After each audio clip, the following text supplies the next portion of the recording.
Ne vous y trompez pas, on ne se moque pas de Dieu. Ce qu'un homme aura semé, il le moissonnera aussi. Celui qui sème pour sa chair moissonnera de la chair de la corruption.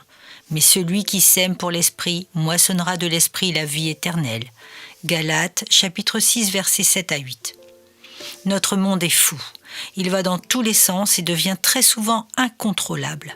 Pourquoi ? Parce qu'il se moque de Dieu.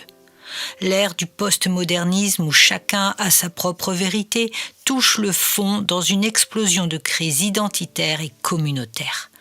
Les lois liberticides pleuvent pour tenter de maîtriser ce qui ne pourra jamais l'être. Car le péché ne peut être détruit par lui-même.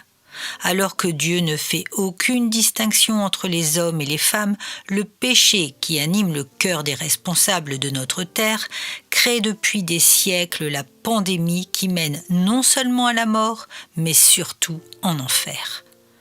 Job, dans le chapitre 4, versets 8 et 9, proclame « Pour moi je l'ai vu, ceux qui labourent l'iniquité et qui sèment l'injustice en moissonnent les fruits.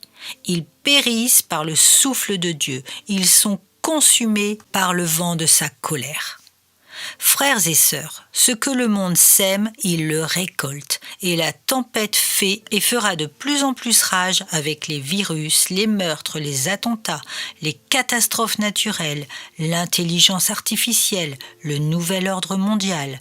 La liste est sans fin vers la perdition. La parole le dit, celui qui sème pour sa chair moissonnera de la chair la corruption, et celui qui sème l'injustice en moissonne les fruits. Ils périssent par le souffle de Dieu, ils sont consumés par le vent de sa colère. Oui, beaucoup trop oublient la terrible colère de Dieu, car on ne se moque pas de Dieu. Levons-nous, peuple de Dieu, nous sommes arrivés dans le dernier livre, l'Apocalypse.